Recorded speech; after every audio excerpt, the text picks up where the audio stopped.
नमस्कार, exam happy by Jharkhand channel में आपका स्वागत है। तो दोस्तों जुड़ चुका हूं मैं यहां पर जेटेट परीक्षा की तैयारी को लेकर के। उसमें महत्वपूर्ण अध्याय आपका एक पाठ है सीडीपी, ठीक है, बाल विकास एवं शिक्षा शास्त्र। तो यहां पर आपको 30 प्रश्न रहेंगे, चाहे आप 1 से 5 का शिक्षक पात्रता परीक्षा दे रहे हैं, चाहे आप 6 से 8 का शिक्षक पात्रता परीक्षा दे रहे हैं। तो सीडीपी में आप 30 में यदि 20 से में 25 अंक लाना चाहते हैं तो आपके लिए मूल मंत्र है कि आप देखिए यहाँ पर जो है बाजारों किताब नहीं खरीदेंगे, पहला चीज़। दूसरा चीज़, आप जो है यहाँ पर विभिन्न राज्यों का प्रैक्टिस सेट बना लीजिएगा, ठीक है। विभिन्न राज्यों में जो शिक्षक पात्रता परीक्षा में बाल विकास से प्रश्न पूछे गए हैं, उसको आप यहाँ पर महत्वपूर्ण प्रश्नों को कवर अप कर लीजिएगा, ठीक है। यदि आपको मिल जाता तो अच्छा बात है, नहीं मिल पा रहा है तो हम यहाँ पर आपको सारे राज्यों के शिक्षक पात्रता परीक्षा के प्रश्नों का समावेश कर रहे हैं और आपको इसमें डेली तैयारी करवा रहे हैं, ठीक है। तो आपको चाहे वो सीडीपी हो, चाहे आपको हिंदी हो या इंग्लिश हो या सामाजिक विज्ञान या भाषा, कोई भी चीज़ हो, तो इसी तरह से आपको प्रश्नों का प्रीवियस ईयर सारा कुछ करवा रहे हैं। और साथ में देखिए जो जैक की किताब है ना जेसीईआरटी का, वहाँ से आपको हिंदी का पूरा ग्रामर, वहाँ पर आपको सामाजिक विज्ञान का टोटल नोट्स और विज्ञान को और गणित को टोटल कवर अप देखिए इस तरह से करवाया हुआ है ना कि आप एक बार जब जुड़िएगा तो आपको पता चल जाएगा कि प्रश्न क्या पढ़ा जाए। नहीं तो देखिए आप किताब बाजारू ले लीजिएगा, आपके दिमाग में कुछ आएगा ही नहीं। तो यहाँ पर आपको क्लास, साथ में क्लास भी आपको हम दे रहे हैं, और नहीं तो आप रिकॉर्डेड वीडियो यहाँ से ले लीजिए। टॉपिक वाइज आपका सारा रिकॉर्डेड वीडियो बना हुआ रहेगा। और अभी तो आपको क्लासेस ज्वाइन करवा देंगे, सिर्फ और सिर्फ देखिए 100 विद्यार्थियों के लिए ऑफर है 500 रुपये में। तो अभी आप जुड़ते हैं तो आपको सिर्फ 500 रुपये में सारी क्लास, सारे सब्जेक्ट का नोट्स और सारे क्लासेज का वीडियो, साथ में बात करने की सुविधा, सब कुछ आपको यहाँ पर समझिए तो 500 रुपये फ्री में दिया जा रहा है। तो आप इतने अगर पैसा खर्च करके यहाँ पर जेटेट में एक अच्छा मार्क्स स्कोर करते हैं तो आपको लगेगा, क्योंकि देखिए यहाँ आकलन में भी हूबहू नोट्स हमारे भिड़े हुए थे। आकलन में आपको बता दें हूबहू हाथ का लिखा हुआ नोट्स किसी भी प्रैक्टिस सेट में नहीं भिड़ा था। तो आप सभी अभी के अभी जुड़ जाइए। सीडीपी का इंपॉर्टेंट क्वेश्चन, यानी सीडीपी का इंपॉर्टेंट क्वेश्चन क्लास 10 को लेकर के आए हुए हैं। इसके पहले यदि आपने क्लास 1 से लेकर के 9 तक को नहीं देखा है तो आप अवश्य देख लीजिएगा। यहाँ 1 से 9 तक में कम से कम आपको हम बताते हैं कि 9 प्रश्न आपके जेटेट एग्जाम में अवश्य परीक्षा में पूछ दिए जाएंगे, ठीक है। तो आप इन सभी को जरूर देख लीजिएगा। और इंपॉर्टेंट प्रश्न जो है वो आपको किसी न किसी राज्य के शिक्षक पात्रता परीक्षा में आए हुए हैं, उसी को हम यहाँ पर कवर अप केवल करवा रहे हैं, ठीक है। तो आप सभी अवश्य जुड़िएगा और वीडियो के अंत तक जरूर देखिएगा, क्योंकि इसमें आपको बहुत सारे प्रश्न ऐसे मिलेंगे जो आपको नहीं आते हैं और यहाँ पर नया कुछ सीखने को मिल जाएगा, ठीक है। तो सीडीपी ज़्यादा नहीं पढ़ना है, कम पढ़ के और ऑथेंटिक चीज़ को जब आप देखेंगे तो आपको वहीं से सारा प्रश्न छप जाता है, ठीक है। चलिए देखिएगा, प्रश्न है बच्चे की बुद्धि लब्धि 90 से 110 के मध्य है, वह किस प्रकार का बच्चा है, ठीक है। याद रखिएगा, आपको हम बता देते हैं बुद्धि लब्धि से 2 प्रश्न आपका जेटेट में आ रहा है तो आ रहा है, ठीक है। और आपको बता दें बुद्धि लब्धि का यहाँ पर इसका स्पेशल वीडियो आपको हम दिए हैं। बुद्धि लब्धि का स्पेशल वीडियो आपको हम दे दिए हैं, जो यहाँ पर ज्वाइन करते हैं उनको सारा चीज़ सजा के मिल जाता है। तो बुद्धि लब्धि का जो स्पेशल वीडियो है वहाँ पर आप देखिएगा तो आपको बुद्धि लब्धि उसके बाद दिक्कत होगा ही नहीं होगा, ठीक है। तो देखिए बुद्धि लब्धि से ये प्रश्न जो होता है कि बुद्धि लब्धि इतना है तो वह किस प्रकार का बच्चा है, ये एकदम 100% आएगा, 100% आपका परीक्षा में आएगा, ठीक है। तो देखिए इसके लिए क्या था, अगर बच्चा के बुद्धि लब्धि ज़्यादा बार पूछा गया प्रश्न है कि 140 से अधिक है तो वह किस प्रकार का बच्चा है, ठीक है। तो 140 से अधिक है तो ये सब गॉड गिफ्टेड बच्चे होते हैं, इसको हम लोग प्रतिभाशाली बच्चे कहते हैं। क्या कहते हैं इसको? प्रतिभाशाली बच्चा कहते हैं, ठीक है। 140 से अधिक है तभी प्रश्न 101 बार पूछा गया, याद रखिएगा, ठीक है। चलिए दूसरा देखते हैं। अब यहाँ पर होता है 120 से अधिक 140 से कम है ना, तो 120 से 140 तक होता है, तो उसको देखिए हम लोग कहते हैं प्रखर बुद्धि।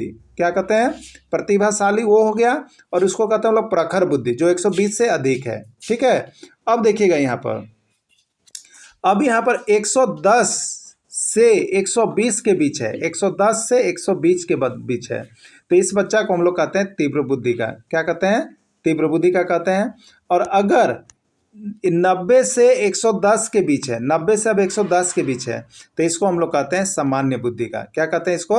सामान्य बुद्धि का बच्चा कहते हैं, ठीक है। तो इस तरह से यहाँ इस जो टारगेट दिया हुआ है इसको आप याद कर लीजिएगा। यहाँ से एक प्रश्न आपको पूछेगा, तो बच्चे के बुद्धि लब्धि यहाँ 190 से 110 है, तो वह किस प्रकार का बच्चा है? जनरल बच्चा है, सामान्य बुद्धि का बच्चा है, कॉमन माइंड का बच्चा है, ठीक है। चलिए अगला देखिएगा। बच्चों के लिए निःशुल्क एवं अनिवार्य शिक्षा का अधिकार अधिनियम कितने वर्ष के लिए बच्चों को लागू किया गया है? बच्चों के लिए निःशुल्क एवं अनिवार्य शिक्षा का अधिकार अधिनियम कितने वर्ष के बच्चों के लिए लागू किया है? ये प्रश्न पूछा गया था। आपका ये प्रश्न अभी तक जो है 11 बार पूछ दिया गया है। आपके जेटेट में भी आए हुए हैं, यूपी टेट में भी आए हुए हैं, एमपी टेट में भी आए हुए हैं। ठीक है, तो यहाँ पर बच्चों को जो निःशुल्क और अनिवार्य शिक्षा का अधिकार अधिनियम दिया गया है वह 6 से 14 वर्ष के बच्चों को दिया गया है। कितने वर्ष के बच्चों को? 6 से 14 वर्ष के बच्चों को लागू किया गया है। ठीक है, चलिए देखिएगा, यदि एक बच्चे की मानसिक आयु 5 वर्ष है और उसका वास्तविक आयु 4 वर्ष है, उस बच्चे की बुद्धि लब्धि कितनी होगी? देखिए, इसका स्पेशल टॉपिक हम एक वीडियो में दिए हुए हैं, एक पीडीएफ में, केवल यही चीज़ उसमें 4, 5, 10 प्रश्न आपको क्लियर करवाए हुए हैं। ठीक है, तो उस वीडियो को जरूर देख लीजिएगा। यदि नहीं देख पाते तो आप जब क्लासेज हमारी ज्वाइन करेंगे तो वहाँ पर वो सारा चीज़ मिल जाएगा। ठीक ना, तो देखिए, ये बुद्धि लब्धि निकालने का एक प्रश्न आपका 100% हर राज्य के शिक्षक पात्रता परीक्षा में पूछा जा रहा है और हर जगह आया हुआ भी है। ठीक है, तब बच्चे की मानसिक आयु 5 वर्ष की है और उसका वास्तविक आयु 4 वर्ष का है। ठीक है, तो इसका सूत्र होता है, आप याद रखिएगा, क्या होता है आपका? देखिए, बुद्धि लब्धि जब भी निकालना होगा, बुद्धि लब्धि, तो उसका सूत्र होता है मानसिक आयु। क्या होता है? मानसिक आयु बट्टा वास्तविक आयु, मानसिक आयु बट्टा वास्तविक आयु, और इंटू होता है 100। इंटू क्या होता है? 100 होता है। ठीक है, तो अब देखिए, बच्चा का 4 वर्ष का है, वास्तव में बच्चा वह 4 वर्ष का है, लेकिन उसका दिमाग जो काम कर रहा है वो 5 वर्ष का काम कर रहा है। तो मानसिक आयु 5 हो गया और वास्तव में वो बच्चा कितना, वास्तव में जितना बच्चा है वो वास्तविक आयु हुआ 4 वर्ष और गुने कितना हो गया? 100 हो गया। ठीक है, 4 से काटेंगे 100 कितने बार में कटेगा? 25 बार में कटेगा। 25 पच्चे कितना हो जाएगा आपका? 125 हो जाएगा। 25 पच्चे 125 हो जाएगा, यानी उस बच्चे की बुद्धि लब्धि कितनी है? 125 है। उस बच्चे की बुद्धि लब्धि कितनी है? 125 है। बताइए, बुद्धि लब्धि आपको निकालने आया कि नहीं आया? नहीं आया तो फिर से एक बार बात कर लीजिएगा, पूछ लीजिएगा। ठीक है, तो बुद्धि लब्धि का सूत्र हो गया MA मेंटल एज बट्टे CA क्रोनिकल एज इंटू 100, ये भी लिख देता है। मानसिक आयु, मेंटल एज, मानसिक आयु, क्रोनिकल एज, वास्तविक आयु, तो मानसिक आयु बट्टे वास्तविक आयु इंटू 100, तो इसको भी याद रखिएगा। ठीक है, तो 125 इसका राइट आंसर हो गया। 125 किस में था? बी में, बी ही इसका राइट चला जाएगा। यह बच्चा किस प्रकार का होगा? तो यह बच्चा जो है आपको प्रखर बुद्धि का होगा। ठीक है, प्रखर बुद्धि का होगा। क्लियर हो गया होगा। चलिए अगला देखिएगा, मनोविज्ञान शिक्षा का आधारभूत विज्ञान है, यह किसने कहा? मनोविज्ञान जो है शिक्षा का आधारभूत विज्ञान है, किसने कहा? UP TET, CG TET, MP TET, U TET, सब में यह मनोविज्ञान का आया हुआ प्रश्न है। BN झा, स्किनर, डेविस या वुडवर्थ, किसने कहा? ठीक है, तो इसका राइट आंसर हो जाएगा स्किनर। स्किनर ने ये बात कही है। हिंदी अक्षरों को बालक किस आयु में पहचानने लगता है? जो हिंदी का अक्षर होता है उसको बालक किस आयु में पहचानने लगता है? 3 वर्ष में, 4 वर्ष में, 5 वर्ष में या 6 वर्ष में? किस वर्ष में पहचानने लगता है? यूपी टेट में 2 बार, सीजी टेट में 1 बार और पंजाब टेट में 2 बार ये प्रश्न पूछा गया है। हिंदी अक्षरों को बालक किस आयु में पहचानने लगता है? इसका राइट आंसर हो जाएगा 5 वर्ष। कितना में हो जाएगा? जो यहाँ पर रिजल्ट घोषित किया जाता है वो रिजल्ट घोषित किया गया था 5 वर्ष वाले को, तो 5 वर्ष इसका राइट आंसर यहाँ पर है। नेक्स्ट है, गर्भ में बालक को विकसित होने में कितना दिन लगता है? गर्भ में बालक को विकसित होने में कितना दिन लगता है आपको बताना है। 150 दिन, 280 दिन, 390 दिन या 460 दिन, कितना दिन लगता है आपको बताना है। ये भी प्रश्न आपका पंजाब टेट में 2 बार, राजस्थान टेट में 1 बार, हिमाचल टेट में 1 बार पूछा गया है। ठीक है, तो गर्भ में बालक को विकसित होने में कितना दिन लगता है ये बताना है। तो देखिए, आपको यहाँ पर जो एक ऑथेंटिक माना जाता है कि बच्चा को गर्भ में कितने दिन तक पलता है, तो ये 9 महीना 9 मास तक होता है। कितना? 9 महीने या 9 मास तक गर्भ में पलता है। तो गर्भ में जब पलता है 9 महीना, तो इसको यहाँ दिन में दिया है। किस में दिया है? दिन में। तो इसको हम जोड़ सकते हैं, एक एक्यूरेट लेके चलेंगे तो 30 और 30 में 9 से गुना करेंगे तो 270, यानी 270। अब इसी 9 महीना में किसी का 5 दिन आगे 5 दिन पीछे 10 दिन हो सकता है। ठीक है, तो यहाँ पर देखिए 270 कहीं भी ऑप्शन नहीं, 150 है तो ये तो होगा ही नहीं। 280 है तो देखिए ये 270 के आसपास ही है, 10 दिन आगे जा सकता है, 10 दिन पीछे भी आ सकता है, ठीक है। तो यहाँ पर उसी के इर्द गिर्द में एक ही ऑप्शन केवल आपको मिल रहा है, वो है 280। 390 तो कभी भी नहीं होगा, 460 तो कभी भी नहीं होगा, 150 भी कभी नहीं होगा, तो होगा कौन, 270 से 280 के बीच में जो है उसी का होगा, तो 280 दिन लगेगा। प्रश्न एकदम क्लियर है, ये आया हुआ प्रश्न है, ठीक है। अगला, बालक का विकास होता है, बालक का विकास होता है, प्रश्न 101 बार पूछ दिया गया है। एकदम इंपॉर्टेंट क्वेश्चन ही केवल आपको हम दे रहे हैं, सभी राज्यों के शिक्षक पात्रता परीक्षा पूछा गया है, यहाँ तक कि आपका जेटेट में भी प्रश्न आया हुआ है, ठीक है। बालक का विकास होता है सिर से पैर की ओर, पैर से सिर की ओर, दोनों ओर से, या इनमें से कोई नहीं, ठीक है। तो बालक का जो विकास होता है देखिए वो सिर से स्टार्ट होकर पैर की ओर होता है, सिर से स्टार्ट होकर पैर की ओर इसका विकास होता है, ठीक है। क्लियर हो गया होगा आप सभी को। चलिए अगला, विकास के संबंध में गलत कथन है, विकास के संबंध में गलत कथन है। विशिष्ट से सामान्य की ओर होता है, सार्वभौमिक प्रक्रिया है, विकास कभी भी होता है, सिर से पैर की ओर होता है, ठीक है। तो देखिए विकास के संबंध में जो गलत कथन है वो क्या है आपका यहाँ पर बताना है। तो विकास एक सार्वभौमिक प्रक्रिया है, ये सही है। विकास जो है कभी भी हो सकता है, एकदम सही है। वृद्धि कभी नहीं हो सकता, लेकिन विकास आप में कभी भी देखा जा सकता है, किसी भी उम्र में देखा जा सकता है, ठीक है। और ये सिर से पैर की ओर विकास होता है, तो ये भी बिल्कुल सही है कि विकास जो होता है सिर से पैर की ओर ही होता है। तो इसमें जो एक ऑप्शन ए दिया गया है कि विशिष्ट से सामान्य की ओर होता है, यही गलत कथन है, यही गलत कथन है आपको, ठीक है। यानी इसमें सही कौन कौन हुआ, तो विकास एक सार्वभौमिक प्रक्रिया है, यह माने क्या है, यूनिवर्सल ट्रूथ है, हमेशा होता ही है। विकास कभी भी हो सकता है, ये भी चीज़ है, किसके लिए किसी उम्र की बाध्यता नहीं होती है। विकास सिर से पैर की ओर होता है, ये भी बिल्कुल सही है, यानी तीनों सही है। तो इसमें गलत कौन है, ए नंबर गलत है कि विशिष्ट से सामान्य की ओर होता है, विकास का इससे कोई संबंध नहीं है। क्लियर। चलिए अगला देखिएगा, गर्भधारण काल की अवस्था को क्या कहते हैं। गर्भधारण काल की अवस्था को गर्भधारण काल की अवस्था नहीं है, इसमें कौन गर्भधारण काल की अवस्था नहीं है, यानी गर्भधारण काल की अवस्था कौन कौन होती है उसको आपको देखना है, ठीक है। गर्भधारण काल को हम लोग कहते हैं डिम, जब भ्रूण बनता है तो उसको हम लोग डिम कहते हैं। उसी तरह से जब बीज उसमें बन जाता है, जब शिशु काती हो जाता है तो बीजाकरण भी कहते हैं। और ये गर्भधारण काल की अवस्था को भ्रूणावस्था भी कहते हैं। यानी गर्भधारण काल में डिम भी होता है, बीजाकरण भी होता है, भ्रूणावस्था भी होता है, ठीक है। लेकिन यहाँ पर एक ऑप्शन दिया है देखिए, शैशवावस्था। तो शैशवावस्था जो है गर्भधारण काल में नहीं होता है ना, शैशवावस्था गर्भधारण काल में नहीं होता। जब बच्चा जन्म ले लेता है उसके बाद की अवस्था को हम लोग यहाँ पर शैशवावस्था के नाम से कहते हैं, ठीक है। तो गर्भधारण काल की अवस्था इसमें कौन नहीं है, तो शैशवावस्था नहीं है। डिम, बीजाकरण और भ्रूणावस्था तीनों जो है गर्भधारण काल की अवस्था है। क्लियर हो गया होगा। तो राइट आंसर इसका ए है। मानव जीवन की मनोभौतिक एकता कहलाती है, मानव जीवन की मनोभौतिक एकता कहलाती है, क्या कहलाती है आपको बताना है।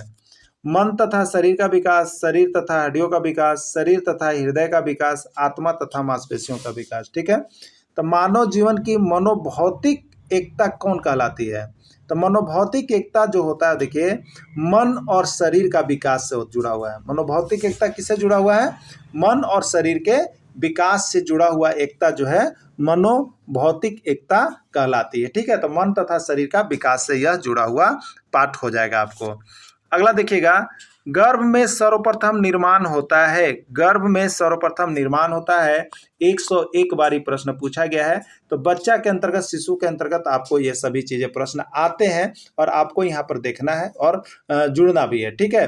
तो देखिए गर्भ में सर्वप्रथम निर्माण होता है पैर का, हाथ का, सिर का या धड़ का, किसका होता है। तो गर्भ में सर्वप्रथम जो निर्माण होता है वो आपका होता है सिर का। किसका निर्माण होता है, सिर का गर्भ में सर्वप्रथम निर्माण होता है, सभी का मान्यता है, ठीक है। तो देखिए विभिन्न राज्यों के शिक्षक पात्रता में आए हुए प्रश्न ये आप देख रहे हैं, बहुत ही इंपॉर्टेंट प्रश्न है और सभी प्रश्न आपके जेटेट के लिए भी महत्वपूर्ण है, ठीक है। तो आप यहाँ से यदि प्रैक्टिस करते हैं तो आपको सारा सब्जेक्ट कंप्लीट हो जाएगा। और अभी आपको जो है यहाँ पर जुड़ सकते हैं आप, बहुत ही सस्ते रेटों में आपको सब जगह की अपेक्षा यहाँ पर मिल रहा है, वो भी JCERT और जो आपका यहाँ झारखंड राज्य में चल रहा है एजुकेशन साइकोलॉजी का, उसी से हम आपको यहाँ पर सिर्फ दे रहे हैं, बाहर से कोई भी प्रश्न आपको नहीं मिल रहा है। तो सारा JCERT का टेक्स्ट बुक पाठ्यक्रम का अध्ययन करने के लिए आप हमारे चैनल के साथ जुड़ जाइएगा। और अब जैसे वीडियो मिलता है आप हमारी सारी क्लासेस ज्वाइन कर लीजिएगा। यहाँ से CDP में 30 से आपको 25 लाने में कोई नहीं रोकने वाला है, ठीक है। सिर्फ आप तैयारी यहाँ से कर लीजिएगा और सारा वीडियो देख लीजिएगा, तो ठीक है। चलिए नेक्स्ट प्रश्न है, बालक अपनी माँ को पहचानने लगता है। बालक अपनी माँ को पहचानने लगता है, ठीक है। 5 माह, 3 माह, 4 माह या 0 माह, ठीक है। बालक 0 माह में तो नहीं पहचानता है। 5 माह से देखिए, जैसे 2 से ऊपर चढ़ता है, 2 माह से ऊपर यानी 3 माह रखिए इसको, तो 3 माह से बच्चा जो है अपनी संवेदनता, उनकी माँ की संवेदनता के कारण बच्चा पहचानने लगता है। इसी कारण आप देखते होंगे माँ से जैसे ही बच्चा को छोड़ा के कोई गोद में लेता है तो बच्चा अपनी माँ की संवेदनता को जानता है, ठीक है। उसके कारण वह रोने लगता है, तो वह बच्चा पहचानना प्रारंभ कर देता है 3 माह में, इसलिए 3 माह इसका राइट आंसर हो जाएगा। बच्चा कल्पना जगत में विचरण करता है। बच्चा कल्पना जगत में विचरण करता है, ठीक है। शैशवावस्था में, बाल्यावस्था में, किशोरावस्था में, शैशवावस्था, किशोरावस्था दोनों में, ठीक है। तो देखिए बच्चा जो होता है, जो आपका शैशवावस्था है, उसमें भी जैसे ही कल्पना करते रहता है, सोचते रहता है कि ये करेंगे वो करेंगे, ये कल्पना जगत का काल कहलाता है। और उसी में कभी कभी बच्चा देखिएगा तो हंसते नहीं भी लगता है, पता नहीं चलता है कि आपको क्यों हंस रहा है, अपने आप हंसता भी है, अपने आप कभी कभी रोने भी लगता है। तो ये बच्चा कल्पना जगत में विचरण कर रहा होता है। और एक किशोरावस्था भी ऐसी होता है जिसमें बच्चा कल्पना जगत में विचरण करने लगता है। जैसे किशोरावस्था आता है तो बच्चा में इतना बड़ा कल्पना भर जाता है कि हम IAS बनेंगे, तो हम डॉक्टर बनेंगे, तो हम इंजीनियर बनेंगे, तो हम पुलिस बनेंगे, हम ये करेंगे वो, ये बहुत बड़ी कल्पना उनके अंदर इस अवस्था में भी चलते रहती है। तो शैशवावस्था और किशोरावस्था दोनों इसके लिए ऑथेंटिक माने जाते हैं, ठीक है। अगला, निम्न में से किस घटना की ओर बालक सर्वप्रथम आकर्षित होना प्रारंभ करता है। 101 बार पूछा गया है और सभी राज्यों के शिक्षक पात्रता परीक्षा में पूछा गया है।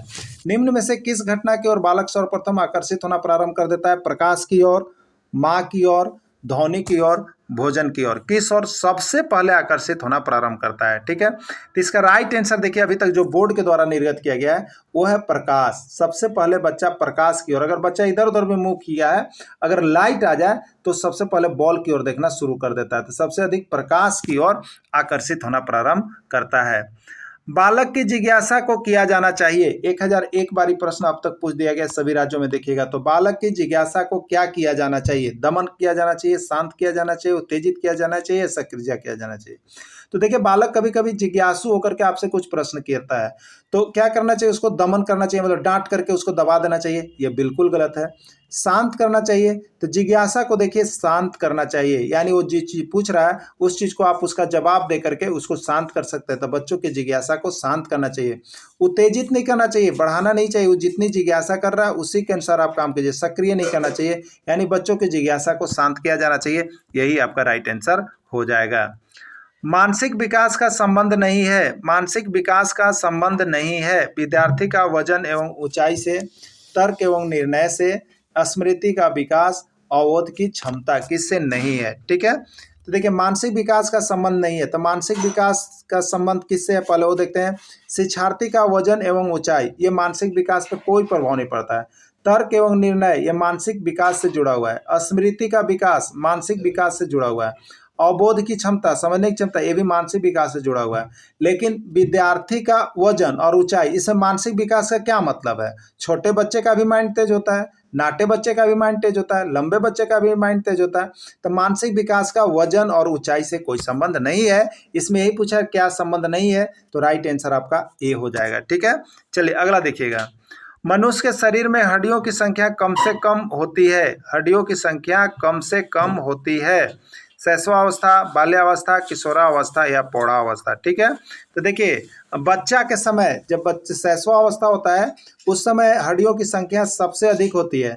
बाल्यावस्था में हड्डियों की संख्या उससे कम होती है, किशोरावस्था में उससे कम होती है, और प्रौढ़ावस्था ऐसा होता है जिसमें हड्डियों की संख्या सबसे कम होती है। तो यहीं पर पूछा गया है कि हड्डियों की संख्या सबसे कम कब हो जाती है, तो वो है आपको प्रौढ़ावस्था, जिसमें हड्डियों की संख्या सबसे कम हो जाती है। राइट आंसर इसका डी हो जाएगा। किशोरावस्था की सबसे प्रमुख समस्या है। किशोरावस्था की सबसे प्रमुख समस्या क्या है। वजन बढ़ाने की, शिक्षा की, समायोजन की, अच्छे परिणाम देने की, ठीक है। तो किशोरावस्था का समस्या वजन बढ़ाना नहीं है, शिक्षा का नहीं है। एक इसमें एक बात है यहाँ पर देखिएगा, एडजस्टमेंट, समायोजन, किसी का है समायोजन, एक ऐसा चीज़ है एडजस्टमेंट जिसमें बच्चा जब किशोरावस्था जिससे शैशवावस्था बाल्यावस्था अपने जो है अनुसार वह चलता है खेलता है, माता पिता के अनुसार चलता खेलता बढ़ता है। लेकिन जैसी यहाँ पर आता है किशोरावस्था में तो अब उसके देखिए अपने ऊपर आत्मनिर्भर होना रहता है। तो इसमें देखिए घर की पूरी स्थिति सभी जगह नहीं मिलती है। तो एक बच्चा में जो समस्या आ जाता है वो समायोजन एडजस्टमेंट। तो एडजस्टमेंट ही जो है किशोरावस्था की सबसे प्रमुख समस्या है। बच्चा कहीं जाता है तो किसी के साथ एडजस्ट नहीं कर पाता है, किसी के साथ रह नहीं पाता है, बोल नहीं पाता है। तो ये उसकी एक समस्या आती है किशोरावस्था में जो एडजस्टमेंट की है। ठीक है, तो राइट आंसर सी होगा इसका। अगला है किशोरावस्था बड़े संघर्ष तूफान और विरोध की अवस्था है। यह कथन किसका है? यह कथन किसका है? स्किनर का, स्टैनली हॉल का, थॉर्नडाइक का या जीन पियाजे का? ठीक है, तो किशोरावस्था बड़े सही में संघर्ष तूफान से भरा हुआ अवस्था होता है। यह कथन जो है आपका यहाँ पर जो दिया गया है वो स्टैनली हॉल का है। ठीक है, मानसिक विकास को प्रभावित करने वाला कारक नहीं है। मानसिक विकास को प्रभावित करने वाला कारक नहीं है परिवार का वातावरण, धार्मिक वातावरण, परिवार की सामाजिक स्थिति, परिवार की आर्थिक स्थिति। ठीक है, कौन इसमें प्रभावित नहीं करता है ना? तो देखिए यहाँ पर जो है परिवार का वातावरण प्रभावित करता है, परिवार की सामाजिक स्थिति प्रभावित करता है, परिवार की आर्थिक स्थिति, ये मानसिक विकास को जरूर प्रभावित करता है। लेकिन ये धार्मिक वातावरण जो है इसका मानसिक विकास को प्रभावित करने वाला कोई कारक नहीं है। इसका राइट आंसर नहीं में है, इसलिए जाएगा बी धार्मिक वातावरण। अगला, कौन सा ऊर्जावान मित्र बालक का लक्षण नहीं है? ऊर्जावान मित्र बालक का लक्षण नहीं है, याद रखिएगा नहीं वाला है। ठीक है, तो खुशमिजाज, सामाजिक, आसानी से चिढ़ने वाला, ऊर्जा का उच्च स्तर। ठीक है, तो ऊर्जावान मित्रवत बालक का लक्षण इसमें कौन नहीं है? तो ये आपका आंसर हो जाएगा आसानी से चिढ़ने वाला। जो ऊर्जावान बच्चा रहेगा वो खुशमिजाज रहेगा, वह सामाजिक रहेगा, वो उसमें ऊर्जा का स्तर उच्च रहेगा, लेकिन आसानी से चिढ़ने वाला नहीं होगा। वो किसी चीज़ को बात को जो ऊर्जावान बालक होगा समझने का प्रयास करेगा, समझेगा, वो चिढ़ेगा कभी भी नहीं। ठीक है, तो ये इसका आंसर गलत है। ठीक है, किशोरावस्था प्रारंभ होती है। किशोरावस्था प्रारंभ होती है 10 वर्ष की आयु से, 6 वर्ष की आयु से, 12 वर्ष की आयु से, 15 वर्ष की आयु से। ठीक है, तो देखिए आपको यहाँ पर अवस्था बताया गया है शैशवावस्था, बाल्यावस्था और किशोरावस्था। शैशवावस्था हम लोग यहाँ पर अगर मानेंगे तो 1 से 5 होता है, अगर बाल्यावस्था मानेंगे तो 6 से 12 भी चलेगा, और किशोरावस्था मानेंगे तो 12 से ऊपर 18 वर्ष की आयु को हम लोग मानते हैं, इस तरह से मानते हैं। ठीक है, तो किशोरावस्था प्रारंभ होता है 12 वर्ष की आयु से, सी यहाँ पर इसका राइट आंसर हो जाएगा। विकास की अवस्थाओं का देखिए एक PDF अलग बना हुआ है विकास की अवस्था का, जिसमें शैशवावस्था बहुत ही बारीकी और बहुत ही अच्छे ढंग से आपको समझाया गया है। तो आप सभी उन वीडियो को भी देख लीजिएगा और जुड़ तो जरूर जाइएगा। यहाँ पर CDP में आपको 30 से 25 लाना है तब। ठीक है, चलिए अगला है बाल मनोविज्ञान का ... सिद्धांत प्रारंभ में 4-5 वर्षों के अनुभव पर आधारित होता है। मनोविश्लेषणात्मक, व्यवहारात्मक, क्रांतिक अवस्था समूह या संज्ञानात्मक। ठीक है, तो यहाँ पर जो होता है बाल मनोविज्ञान का जो मनोविश्लेषणात्मक सिद्धांत है वो 4-5 वर्ष के बच्चों के अनुभव पर आधारित होता है, वो मनोविश्लेषणात्मक। ठीक है, मानकीकृत परीक्षण का अर्थ है, मानकीकृत परीक्षण का अर्थ है विश्वसनीयता, वैधता, मानक, उपरोक्त सभी। तो देखिए स्टैंडर्ड जो यहाँ पर स्टैंडर्ड जो चेक है वो आपको जो है मानकीकृत परीक्षण जो होता है उसमें विश्वसनीयता भी होना चाहिए, वैधता भी होना चाहिए और स्टेबिलिटी मानक भी होना चाहिए, यानी इसका राइट आंसर उपरोक्त सभी हो जाएगा। ठीक है, ये भी प्रश्न आपका 101 बार पूछा गया है। तो सभी प्रश्न इंपॉर्टेंट है, सभी को देखना नहीं भूलेंगे, सभी वीडियो को देख लीजिएगा, सभी नोट्स PDF को ले लीजिएगा, ये सभी आपके लिए महत्वपूर्ण होगा। ठीक है, तो यहाँ पर आप वीडियो के अंत तक जुड़े रहें, इसके लिए आप सभी को बहुत बहुत धन्यवाद।